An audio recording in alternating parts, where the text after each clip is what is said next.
For the first time since the Cold War, NATO is sending troops back to Eastern Europe. Now, in the old days, it was all about confronting the Soviet Union. Now it's Vladimir Putin's Russia that's got everyone worried. After his military intervention in Ukraine, a lot of Eastern European NATO members started fretting that they could, in theory, be next.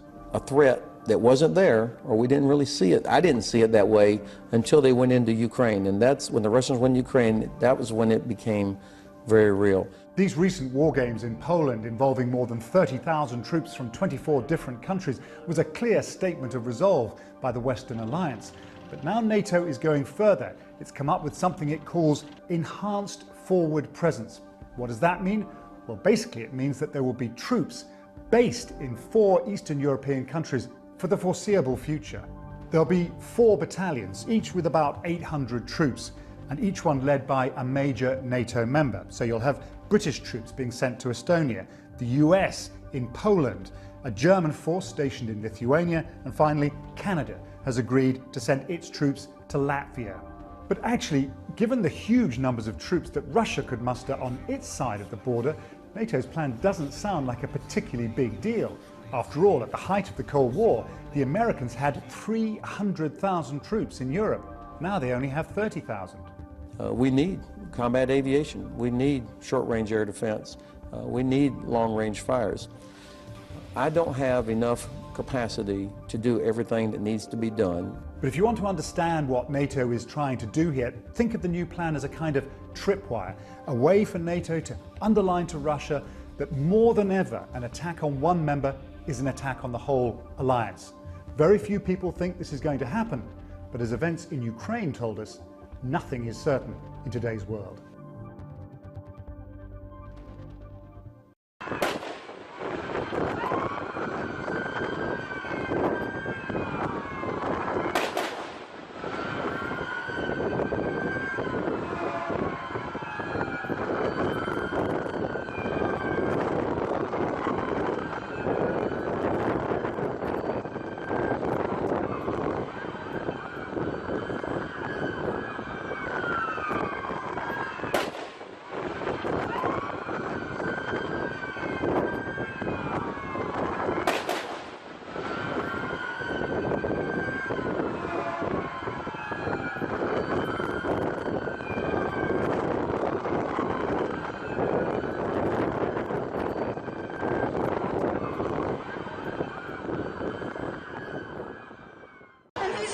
Just started shooting, man, like all of the cops were getting shot, man. I just saw cops bending over, man, like it had to be like 5 or 6 cops, like they was all getting shot down, man.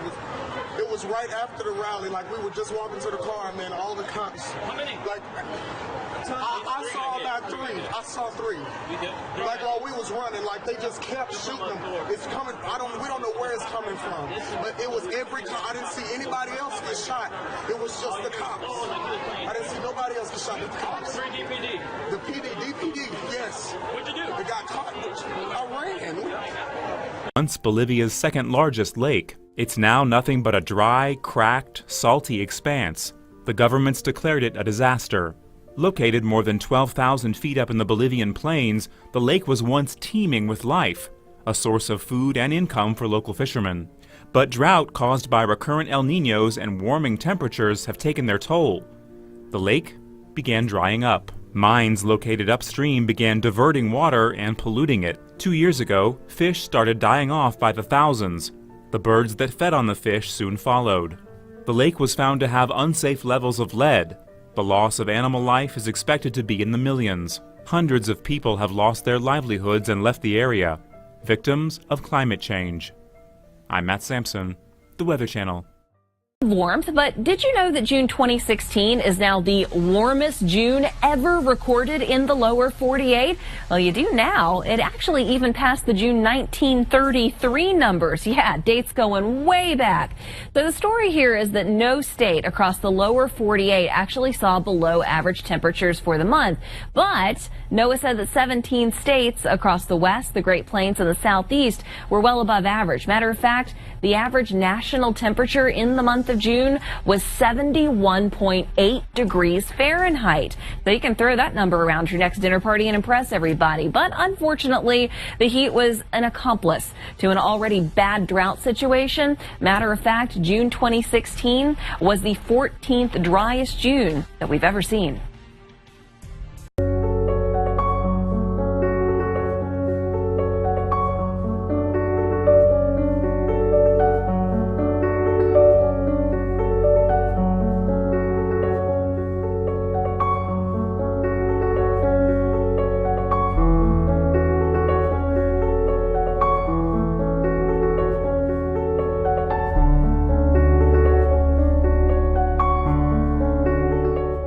Up recently to find a popular fishing and swimming spot, nothing but a muddy memory. The small lake, about 200 feet long and 10 feet deep, was simply gone.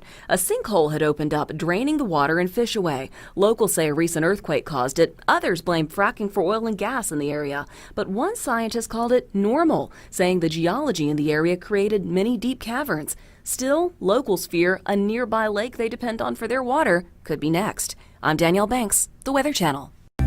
Dozens of homes were evacuated on Saturday in a mountain community in central California after a new wildfire sparked on Friday afternoon. The fire has continued to grow, charring nearly 1,800 acres of Bear Mountain so far, according to Kern County Fire Department. The wildfire continues to work its way through the mountain's steep terrain, headed towards hundreds of houses. The state's continued drought could aid the fire's growth, paired with a high temperature and winds. 4,800 firefighters are currently battling fires across the state of California.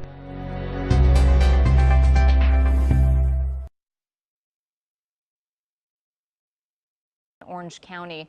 Firefighters rushed to the building on North Batavia Street in the city of Orange.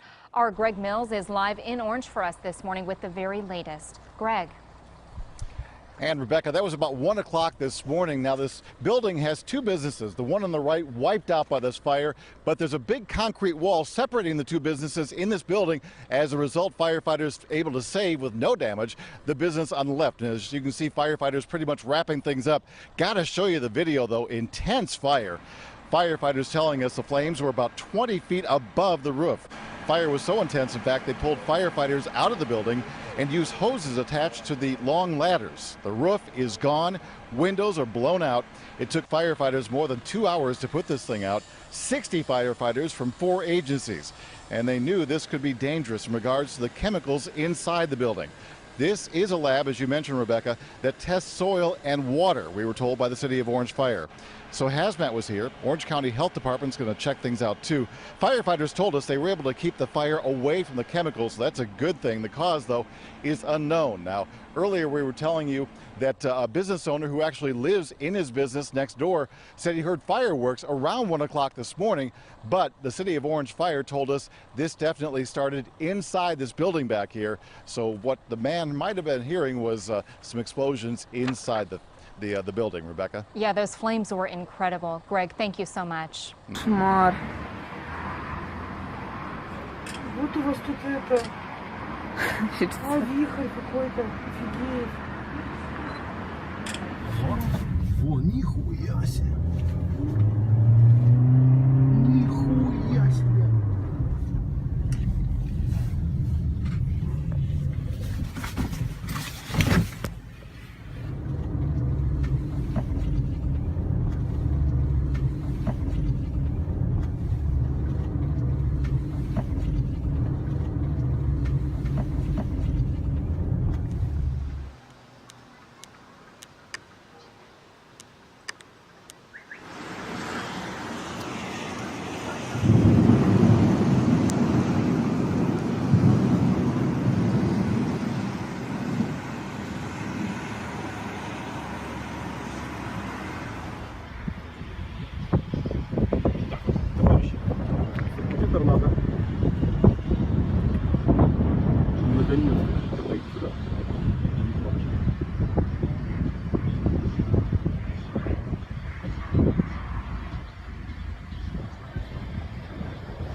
哥真的是这个茶，好像上哪去了？最低微过的。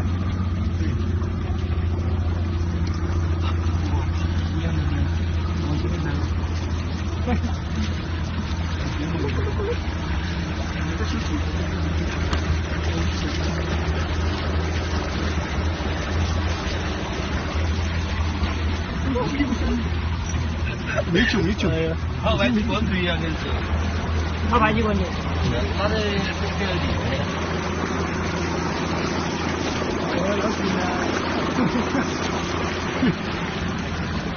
还没放坤，没得理由噻，把玻璃伸出来，不能伸玻璃到谁都没到谁，弄不来伸玻璃的了。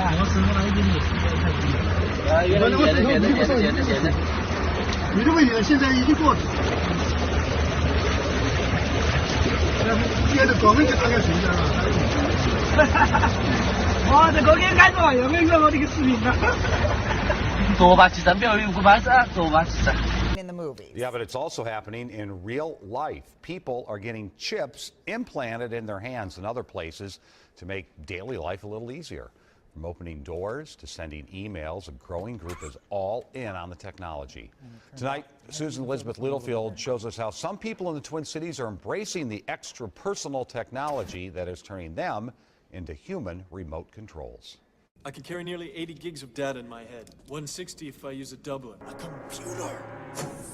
Where'd you learn to do that? Set in the far-off year of 2021, this is the 1995 film, Johnny Mnemonic. I need a Sinologic 60. Password and one of several films that caught the attention of a boy growing up in Richfield. What little boy didn't like sci-fi? Yeah, I love sci-fi, Star Wars, and I mean all the way through it. And thus a passion was born. That to me is a very inspiring concept.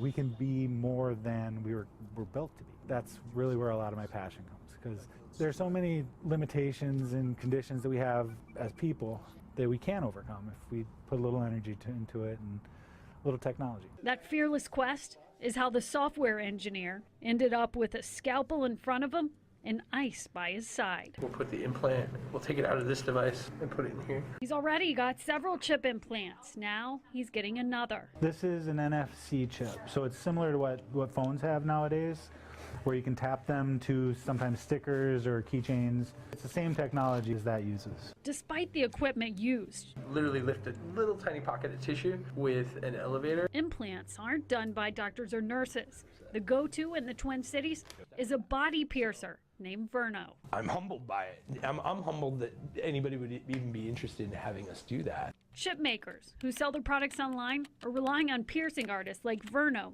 to implant the right size technology. He's done about 7 similar procedures. There is the chip. There's really not much to it. Without flinching, Tim endured 6 stitches without anesthesia. Verno's not allowed to use it in the state of Minnesota. But the pain, Tim says, is for gain. I don't know, was that 3? 6? All right. I love this, actually. This chip will soon act like the 3 others he has, the ones he uses at his crystal home. A chip in his wrist clears his daily path. So that unlocks my door. Operates his computer and phone. And it turned off my ringer. And if he has his way, it will do much more. I'm hoping that this will make it possible for me not to have to carry a wallet or credit cards or keys. Okay. And he's in good company talking about things like that. Keys are dumb. It's just not in my nature anymore to check keys. Tim and his wife, who also has a chip, host regular happy hours in Roseville for people interested in biohacking, using the human body to experiment. The home automation thing, that's really where I've been spending all my time. But experiments come with risk, if you ask this artificial intelligence expert from the U. As far as I know, nobody knows the long-term health implications of those things, so I would never do it myself. She says the advantage is that because they transmit at close range, unlike cell phones, it would be hard for people to steal information and track people from a chip. She says there is an appeal, but she's not convinced it will ever be universal. It will be more likely at some point, maybe your smart watch that, is outside your body, then can have, ways to unlock your house, your telephone and everything, but it's not inside your body. But Tim, whose dogs are also microchipped with information, The whole family's chipped. says he's not worried. There she goes. And this is the future. I do. I think every indication is that we're all moving closer and closer to internalizing our technology. No, I'm gonna try something else. A science fiction fan who says you don't have to be born smart to become intelligent. Come on, let me in. Now here's something neat. Tim started a nonprofit to help out people with disabilities use implanted technology. The hope is it could give people with visual disabilities sensors or maybe magnets so that they'd be able to better navigate. So he wants to leverage this for good. And as far as regulations go, I talked to the Department of Health. I mean, this is so new. There really aren't any right now. Well, that's usually the case, right? The technology is so far ahead of the government regulations. But he comes from a very sincere place about wanting to do all this, which is really interesting. He really does. He's so excited about it. And it costs about $200 with the chip and to get the implant right now. You could also do, in the future, medical information. So there's a lot of possibilities. Oh, there's infinite possibilities, I think, yeah. All right. Cool. All right. Thanks, Susan Elizabeth.